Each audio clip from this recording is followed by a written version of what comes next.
Que o amor de Cristo e a graça de Jesus esteja sobre cada um de nós, amém? Vamos fazer uma leitura no livro de Jonas, vamos meditar um pouco no que esse livro tem a nos trazer, a nos ensinar. Eu creio que ele, apesar de ser muito conhecido, né, principalmente pelas crianças aí, cada vez que a gente olha para ele, a gente tem algo a extrair de novo aí, ou talvez nem tão novo, mas algo a trazer à memória, a ser relembrado, amém? Jonas capítulo 1, né? Do versículo 1 em diante. Por favor, se puder projetar.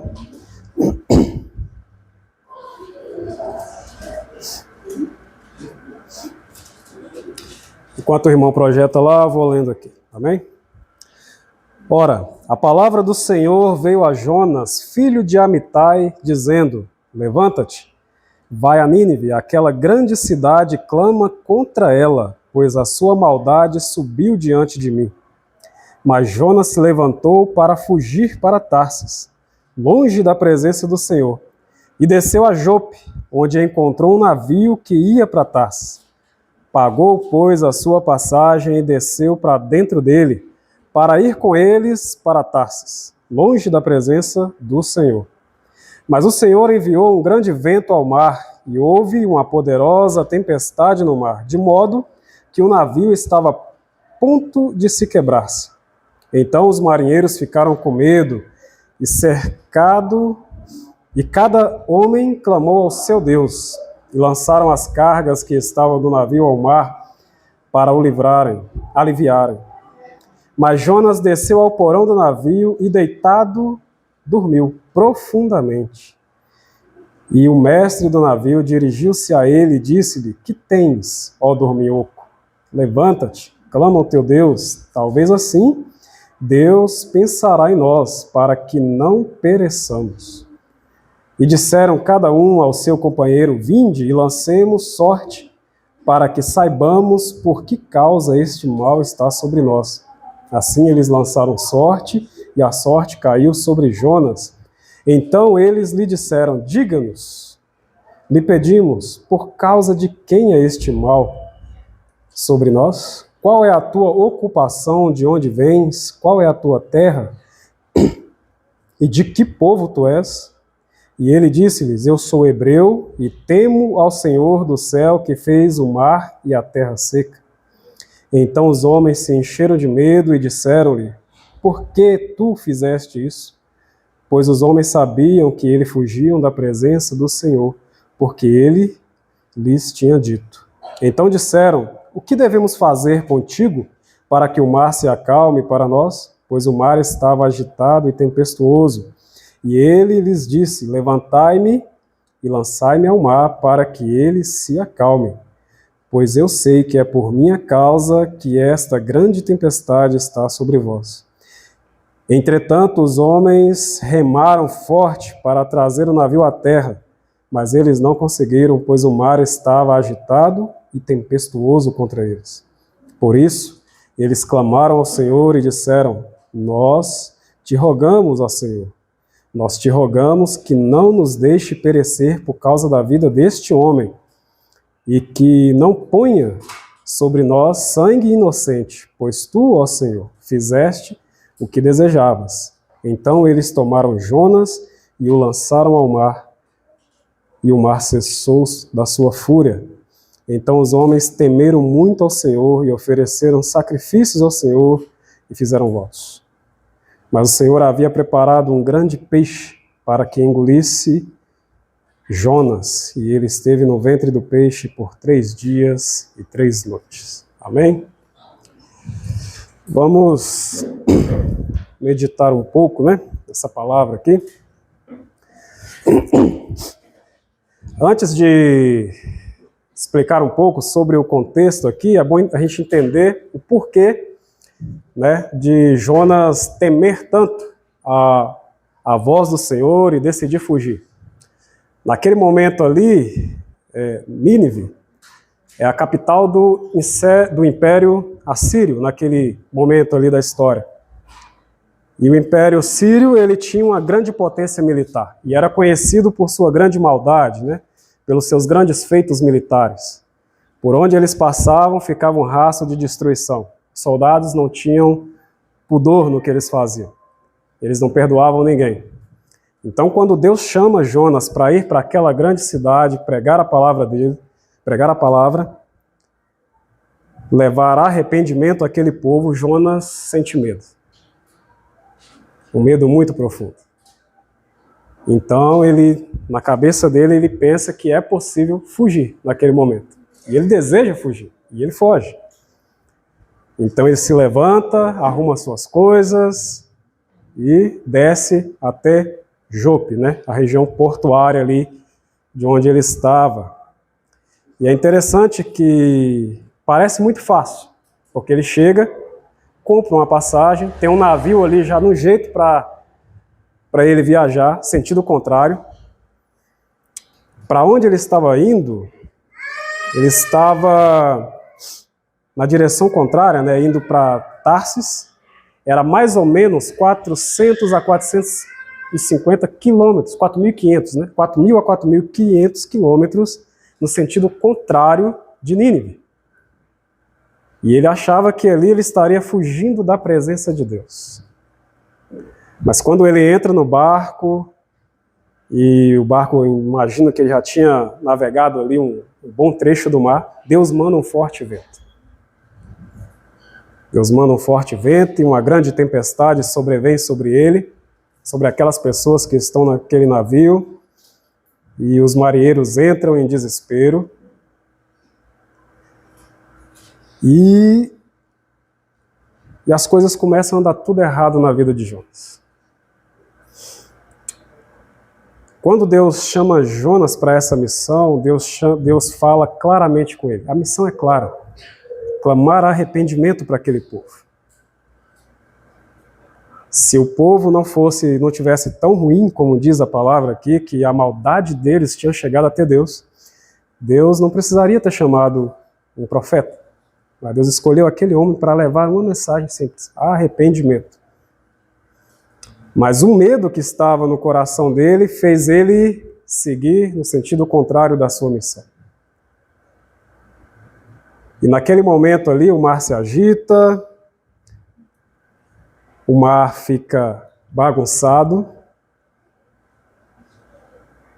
e os marinheiros começam a temer também, sem saber o que estava acontecendo.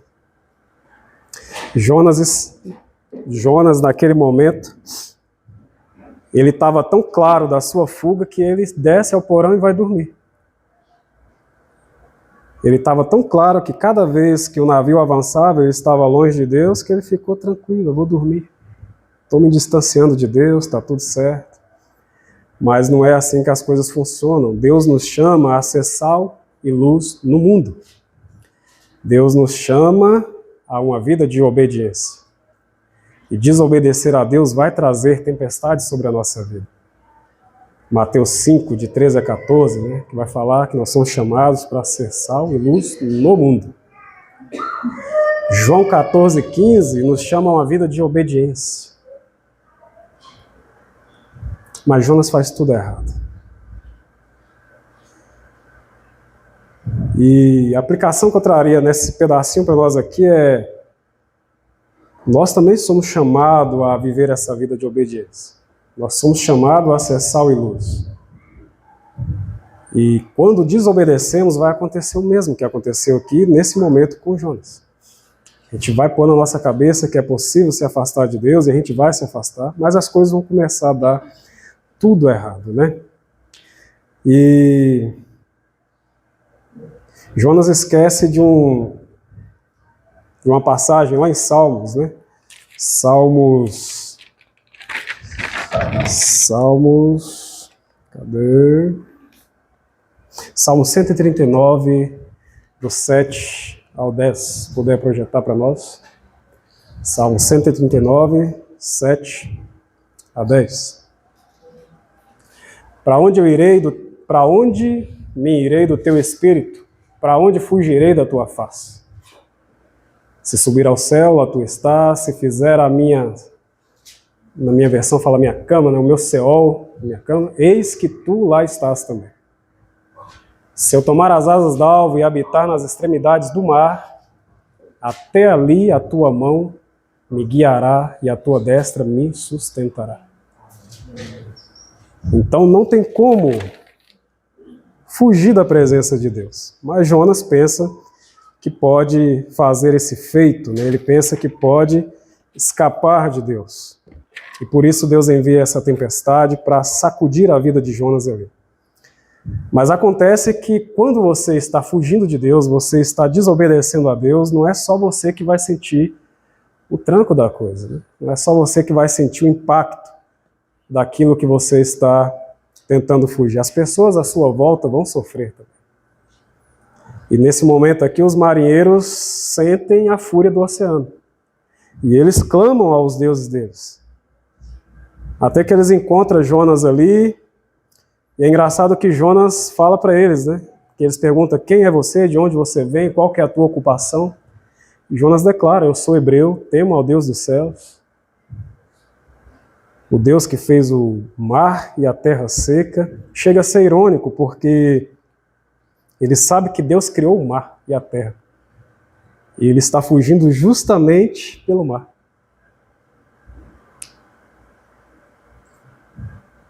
E não tem como fugir de Deus.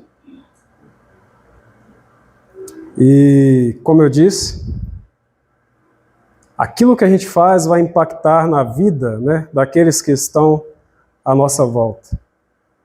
Tudo o que fazemos vai ter consequências. Não só para nós, mas para com outros. Mas Deus, ele é um Deus benevolente, ele é um Deus de misericórdia, ele é um Deus de provisão. E ele nos chama a um arrependimento, a uma mudança de rota. E é isso que ele faz com Jonas naquele momento. Quando os marinheiros pressionam ele sobre o que devem fazer, ele entende que só há um jeito do mar se acalmar. É ele ser jogado no mar, eles se livrarem dele. Não sabendo ele que Deus já está preparando tudo para que haja uma mudança de rota na vida dele. E ele fala, né, para os marinheiros jogarem ele no mar. E o mar se acalmaria. Ele entende que esse sacrifício iria livrar a vida daqueles homens. Se a gente notar nas Escrituras, lá em 2 Reis, é isso? Não vou lembrar o versículo, mas Jonas já é um profeta de longa data. Ele não é um profeta novo, então ele conhece a Deus. Por isso ele sabe do que ele está falando. Me lancem ao mar e o mar vai se acalmar. Mas Deus é tão bom que até nesses momentos de desobediência, o propósito dele é cumprido na vida de outras pessoas sem que, mesmo não sendo aquele o propósito inicial de Deus. Porque os marinheiros reconhecem que existe um Deus nos céus. E eles também temem a esse Deus. É tanto que eles temem lançar Jonas ao mar, porque eles não queriam ter sangue inocente na mão deles ali, como diz aqui na palavra. Mas chega um momento que eles falam: não, vamos ter que fazer isso. Se não fizermos isso, vamos todos morrer. E Jonas é lançado ao mar. Mas aqui fala que Deus havia preparado um grande peixe. Um grande peixe. E esse peixe engole Jonas, e Jonas fica ali na barriga desse peixe por 3 dias. Né? É uma história interessante, porque você pensar que um ser humano ficou 3 dias na barriga de um ser gigantesco, colossal, eu imagino, onde tem ali suco gástrico, outros animais em decomposição, peixes e tal, como este homem sobreviveu ali. E quando a gente vai para a ciência, a gente percebe que é possível, né? Que, se tiver algas ali, consegue suprir o oxigênio ali para ele sobreviver por um tempo. Então, a providência de Deus, ela é inexplicável às vezes. Amém? E como podemos aplicar essa passagem, esse primeiro capítulo de Jonas hoje na nossa vida? Primeiro, obedecer é melhor do que sacrifícios. 1 Samuel 15, verso 22, se puder projetar para nós, por favor. 1 Samuel 15. verso 22. Porém, Samuel disse: tem porventura o Senhor tanto prazer em holocaustos e sacrifício, como em que se obedeça à palavra do Senhor? Eis que o obedecer é melhor do que sacrificar, e o atender é melhor do que a gordura de carneiros. Obedecer é melhor do que sacrifício. A desobediência vai nos levar a uma rota bem mais complicada do que se a gente obedecer e cumprir aquilo, vencer os nossos medos, né? Quando a gente vai para a palavra, a gente percebe que antes da queda do homem não existia medo. O medo é justamente esse afastamento de Deus. Quanto mais a gente distancia da palavra de Deus, mais medo a gente vai sentir. E todos nós sentimos medos, todos nós temos aí um pedacinho de medo dentro de nós. E cada vez que a gente se aproxima de Deus, cada vez que a gente busca conhecê-lo, entender os teus propósitos, esse medo vai se esvaindo, né? O amor lança fora todo medo. Então, quanto mais a gente enraizar esse amor, o amor por Cristo, o amor pela palavra em nossos corações, menos medo a gente vai sentir. Então, menos desejo de pegar a rota contrária a gente vai sentir. E não dá para fugir de Deus. Ele nos alcança onde nós estivermos. Onde a gente estiver, Deus vai nos alcançar se o propósito já estiver traçado para cada um de nós. Seja lá qual for a sua dificuldade, seja na fala, seja no servir, seja lá qual for a sua dificuldade, não adianta fugir. Deus usa e vai te capacitando no caminho. Não adianta pegar uma rota contrária, Ele vai te alcançar. E a nossa desobediência, ela vai gerar tempestades que afetam outras pessoas, como já foi dito. Nenhuma desobediência, ela fica em si só, na sua pessoa. O impacto não vai ser só para você. O impacto ele vai afetar... a gente estava falando aqui ontem, né, pregando para casais aqui, vai afetar a família, vai afetar a sociedade, vai afetar todo mundo. É uma cadeia. Então a desobediência, ela se alastra. O impacto dela na nossa vida. Mas a graça de Deus, ela sempre nos oferece uma segunda chance. Sempre. Não importa onde você esteja, o quanto você pensa que está tranquilo fugindo de Deus, Jonas estava tudo perfeito na vida dele. Imagina você fugindo para outra cidade, você numa correria, você chega na rodoviária e já tem um ônibus pronto para você entrar e ir embora. Parece muito fácil. Assim foi para Jonas. Quando a gente tenta se afastar de Deus, as coisas que nos levam para o outro lado vão vir com facilidade. Convites, né? Várias coisas. Vai se tornar fácil. Mas Deus ele vai nos alcançar, porque a sua graça é maravilhosa. E Ele sempre nos dá uma segunda chance. Fugir de Deus nunca é a solução. Ele nos chama, nos corrige, e em sua misericórdia nos dá a oportunidade de voltar ao propósito. Então não adianta. Como eu disse, não adianta. Um dia a gente vai cumprir aquilo que Ele planejou para nós. Às vezes eu falo assim, eu estou nesse momento aqui um pouco tarde, mas não. Deus vai te alcançar em algum momento da vida. O propósito foi traçado lá atrás, desde o início, desde a fundação do mundo, desde antes da fundação do mundo. Deus já tem um plano na sua vida. É só você se entregar a Ele. E vai dar tudo certo. Hebreus 3, de 7 a 19, diz assim: portanto, como diz o Espírito, se ouvides hoje a sua voz, não endureçais os vossos corações. Não sejamos como Jonas, que tenhamos um coração disposto a seguir a rota certa, obedecer à voz de Deus e seguir o chamado. E essa palavra aqui eu apliquei muito na minha vida. Quando eu comecei a ler isso aqui, eu me vi dentro do livro de Jonas. Porque eu sou um homem cheio de medos.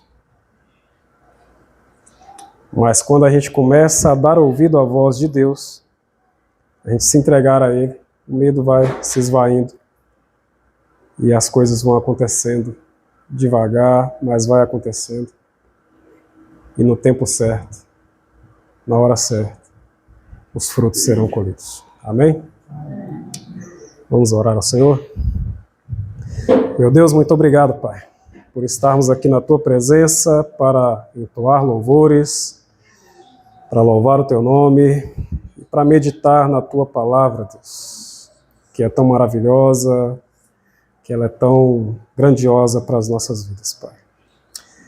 Que cada vez que lermos a palavra, Pai, cada vez que ouvirmos um pouco da Tua palavra, que possamos tirar um ensinamento, uma mensagenzinha e aplicar em nossas vidas, Pai. Para assim crescermos cada vez mais em graça e a Tua misericórdia nos alcançar, Deus. Leva-nos para casa nessa noite, não como chegamos, mas cheios do Teu Espírito, Pai. E que estejamos sempre atentos à voz do Senhor. Que os nossos corações estejam sempre prontos a ouvir a Tua voz e buscar entender quais são os Teus propósitos para cada um de nós. Abençoe a vida de cada irmão aqui presente, Pai. Abençoe a vida dessa igreja. É o que eu oro e agradeço em nome de Jesus. Amém.